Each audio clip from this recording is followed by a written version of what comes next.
Thank you for joining us here today, and we have a great group of panelists here. We are different from previous panel. It was all female, now all male panel. So the topic is interesting, so we would like to go straight away into the content of it. I just would like to start with a simple fact, which recently, like 2 days ago, IC Square released a new report on workforce. And at this moment, we are at 5.5 million jobs available in cybersecurity, and this one creates another challenge for speakers here to retain their talent in their organizations.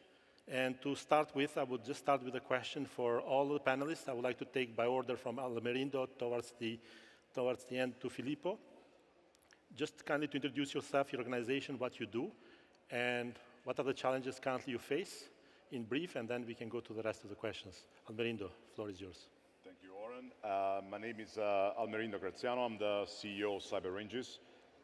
We are a vendor of CyberRange technology, which is specialized in experiential training and education. And we deal with the challenge of providing large-scale capabilities to develop the experience and the professionalism of the young and current generations. Hello, everyone. I am Jess Garcia. I am the CEO of One Security.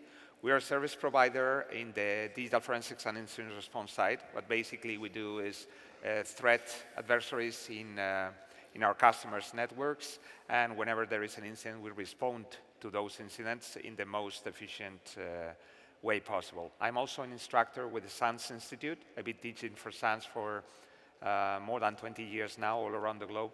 So it allows me to give, to see the reality also of all the, let's say, professionals and in many cases young people who are trying to become or get a career in this space. So it's a good balance for this conversation we're going to be having. Hello everyone, I'm Oliver Väärtnau, CEO of Cybernetica, an Estonian IT powerhouse. We say that we create mission-critical IT systems.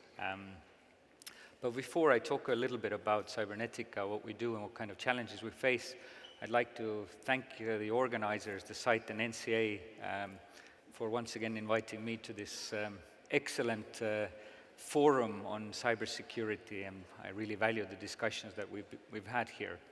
But back to Cybernetica. So we say that we build mission-critical IT systems, and in fact we have kind of 3 pillars that are really important for us. The foundation of our work is actually research and development. We really commit our organization to do a lot of work on cybersecurity, on information security, and basically with that building our expertise in the domain and pushing the domain forward. Secondly, we build systems for our customers, mostly mission-critical systems, mostly for governments or national critical infrastructure providers. And thirdly, we also provide cybersecurity services in order to help our customers to understand whether their systems are resilient and secure. And yeah, of course we are facing a lot of challenges when we're talking about talent attraction and retention. This is a very, very highly evolving industry, and especially in Estonia, where, as our president mentioned yesterday, the cybersecurity budget is growing by the government, I think in the last 2 years, 5 times. If you look at the increase of, for example, venture capital into Estonia in order to attract talent, then we are, in fact, operating in a super competitive environment and have to survive there and have to find our way there. Hello, my name is Akshay Joshi, and I lead the broader operations of the Center for Cybersecurity at the World Economic Forum. I feel very privileged to have an opportunity to share some thoughts on the topic today, which is incredibly important, one that we need to address together. We publish the Global Cybersecurity Outlook, a flagship report each year at the World Economic Forum annual meeting in Davos. Last year, actually this year in 2023, when we published it, 60% of leaders that we surveyed came forth and said that they view talent attraction and retention as perhaps the single key most important factor towards cyber resilience. Add to that, Oran mentioned right now that there is a shortage of 5.5 million professionals. It's important to state that last year ISC2 shared a number which was 3.4 million. So if we do the math, that number has grown over a period of year by 2.1 million. The shortage is massive, and therefore it generates a supply and demand asymmetry. As long as there is a supply and demand asymmetry, cybersecurity is very attractive for people in the field who continue to pursue opportunities for greater financial gain, and more importantly sometimes for exposure to different areas of cybersecurity. Obviously, you want to have dynamic experiences if you're progressing in the field. So in light of some of these challenges, it puts a disproportionate burden on retention because it's not just people are leaving not just because of what you're doing or not doing as an organization, but because the opportunity is so huge. My hope is, though, that at some point through the public-private efforts, we will be able to reduce this gap. And at that point, I think the single biggest factor that will keep us and be a determinant of how successful we are in cyberspace is essentially a focus on retention, which is what we're going to be talking about today. Filippo? Yeah, so my name is Filippo Cassini. I'm Global Technical Officer for Fortinet. Fortinet is a global leading cybersecurity provider. We do have a large product range. We cover about 45 different technology across our product line. And on my specific role inside the company, it's essentially focused on our most large and strategic customers and partners, providing top solutions, things which are kind of cutting edge. And considering the span of technology for my company, the challenge is, of course, to be able to have access to the top people in the market.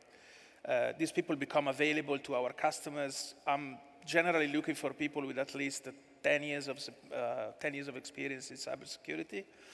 And of course, once I have them, retention becomes the next challenge. So thanks a lot for having me here. It's really a pleasure to come and share.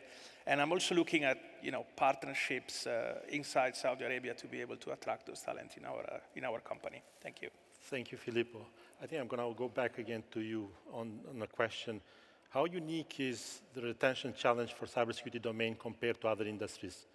And considering the new technological developments and so on, as we know, the average of the industry is about 20%.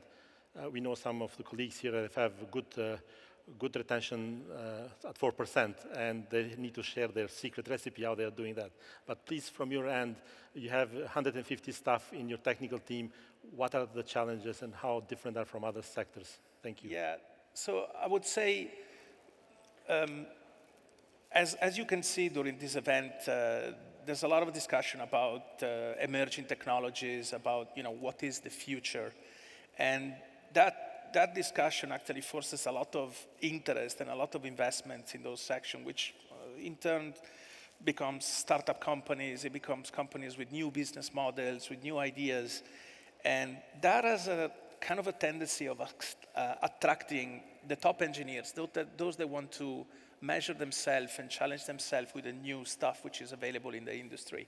So for me, actually, the challenge is actually to preempt that kind of vision, be able to anticipate and be able to involve my engineering team in what's coming.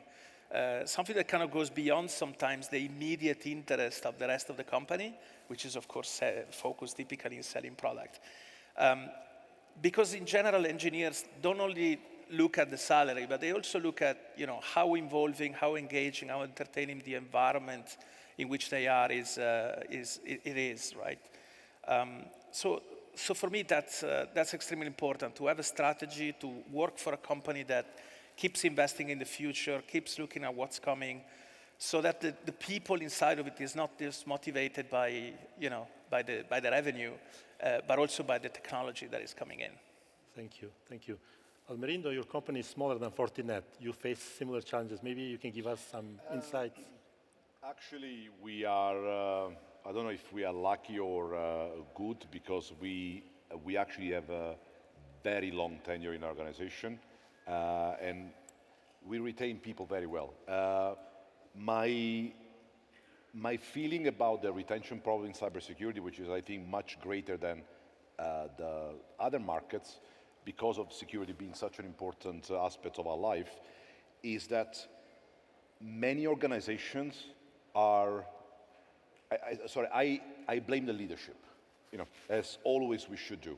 And I believe the secret and importance is in leading and communicating the reason why we as a company exist and ensuring that we find people that are aligned with our vision and what we want to do.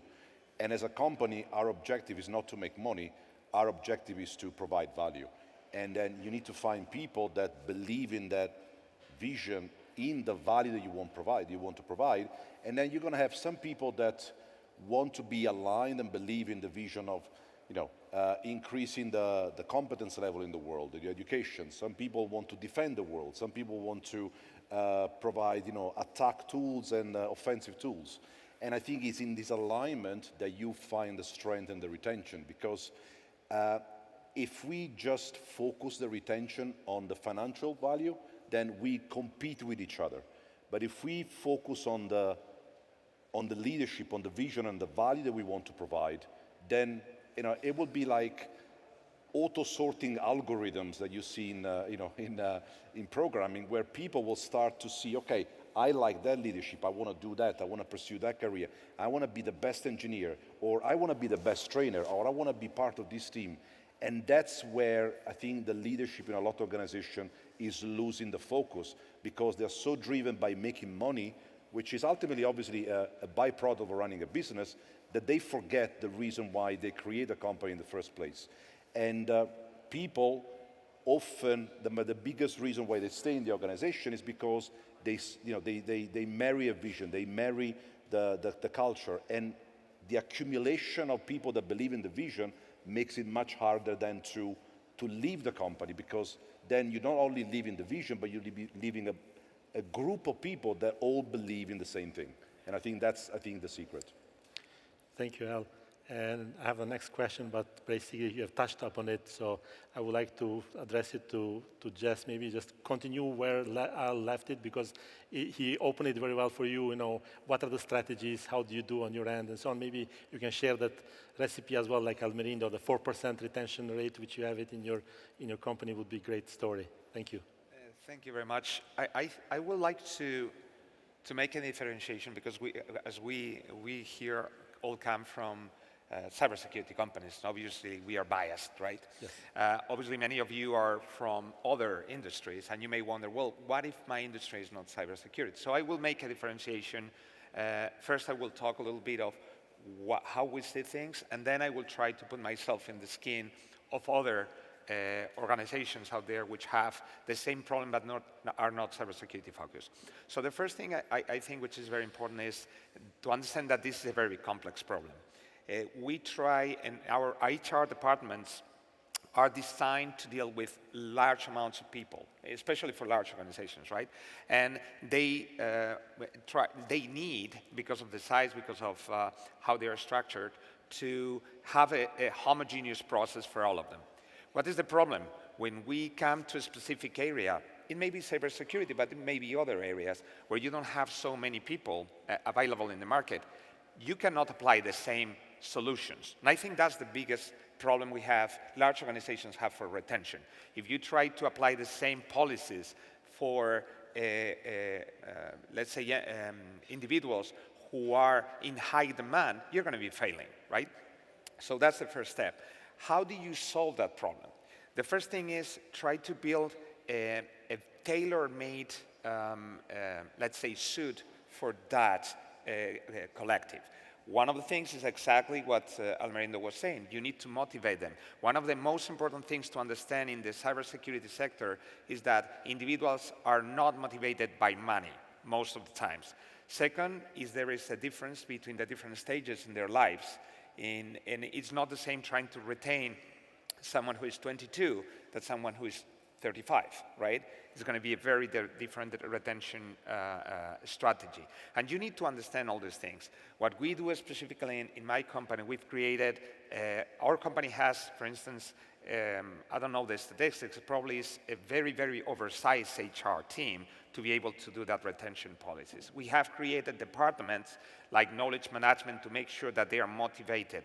They are all the time are challenged to get more knowledge, which is one of the things that motivates all of us in the cybersecurity industry. Become a better professional, tackle more complicated things. Those are the things that are going to be motivating and retaining your talent.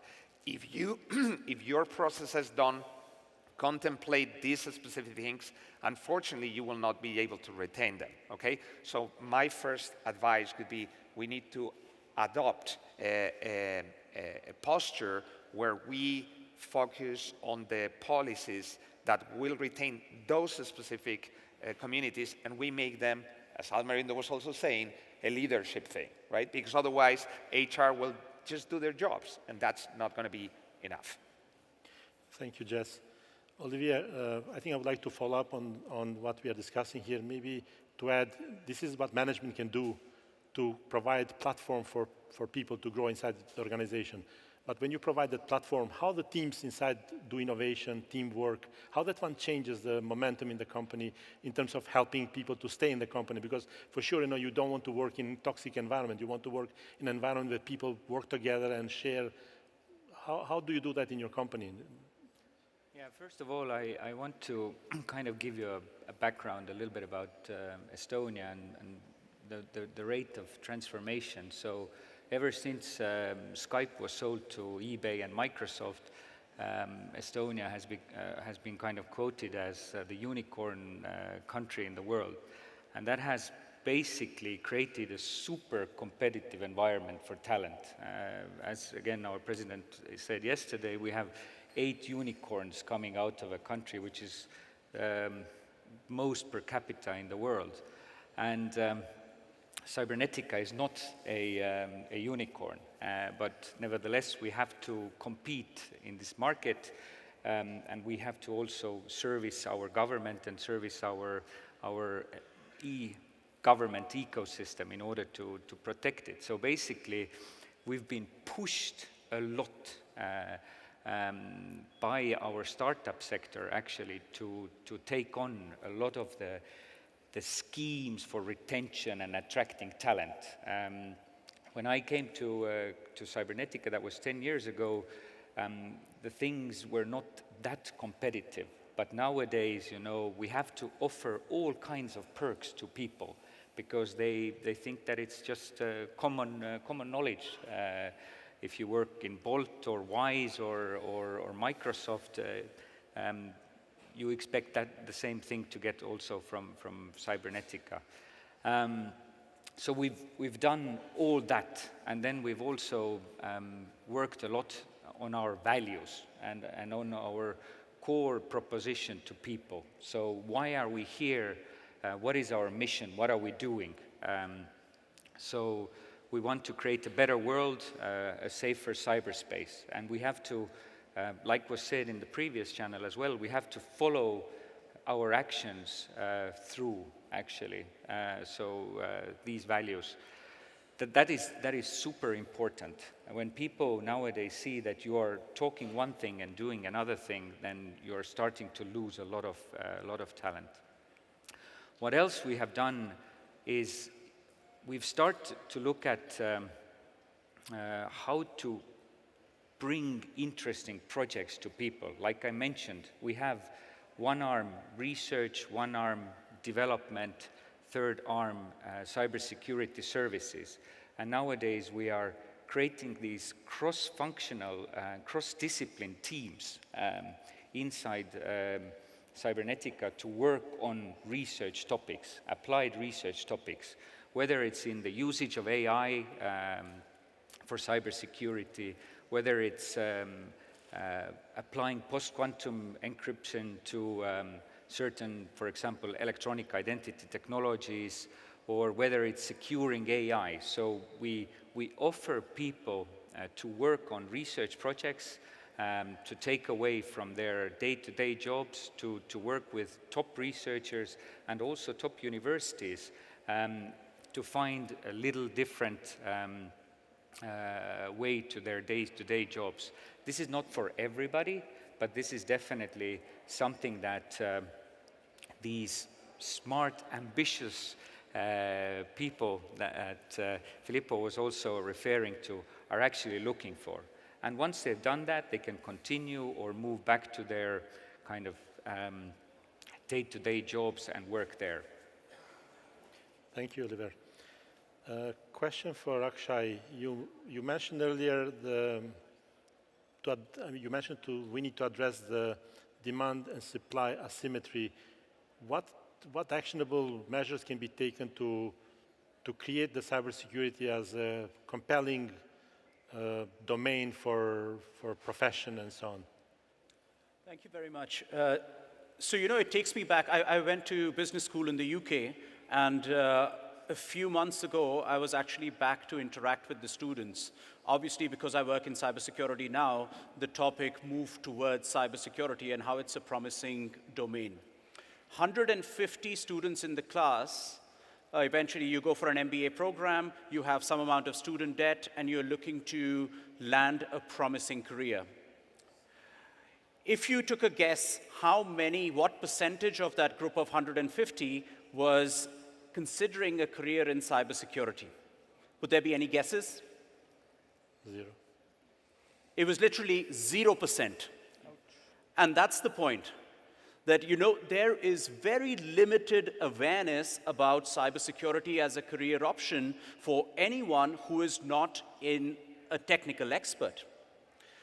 If you extend it further and you speak to anybody in the cybersecurity industry, and at the World Economic Forum Center for Cybersecurity, we have the unique privilege of speaking to some of the best minds in cybersecurity. Every leader has a lot of openness when it comes to hiring people from different domains. What happens when you get down to the job description? The job descriptions essentially are very technical in nature and require certifications such as CISSP, CISM, and others, which an entry-level person trying to make a foray or a lateral move into cybersecurity cannot feasibly have, because the way they are designed is they require a certain amount of experience. So we're not putting money where our mouth is. We're saying that we are open, we want to bridge that gap. That number keeps on going from 3.4 to 5.5, but at the same time, the approaches that we are taking to bring talent into the workforce are not, I wouldn't say nobody's doing it, but we're not doing it at a scale that we can create opportunities for people. So at one level, there is a need for awareness. At a second level, there is a need for making sure that our recruitment practices are aligned. And eventually, we then need to go on to create pathways for people. And a lot of what my colleagues mentioned was about interesting opportunities. What happens once you enter the workforce? You need meaningful opportunities to be able to develop. And that's the role of pathways over there. One of the other elements that I want to highlight is specifically around well-being. And that goes towards, one of the strategic cybersecurity talent frameworks that we are developing at the Center for Cybersecurity at the World Economic Forum. The fourth element that we want to consider beyond what I spoke about is essentially well-being. This is an extremely demanding profession for anybody who's sort of gone through the ranks, and I think all my colleagues over here essentially can probably attest to the fact that this job comes with a lot of demands. How are we making sure that the people who are working in this domain have their well-being and interests taken care of, Mental well-being, a lot of people actually leave the industry because of burnout. So how are we creating the right mechanisms for people to join and thrive in the workforce is a big question for all of us. So for me, a strategic cybersecurity talent framework is essential, and it needs wider acceptance across government and industry as a whole. Thank you, Akshay. I think, just I would like to ask the panelists here about what do you think about what the governments and education can do about supply? Is there anything you can add on that component? You think something can happen in the education industry, or governments can do something to stimulate? Yeah, sorry if I may Yes, add. please. I think that one of the biggest problems that the gap, the skills gap exists today is because over the years, security education and training has become a business with the objective of making money.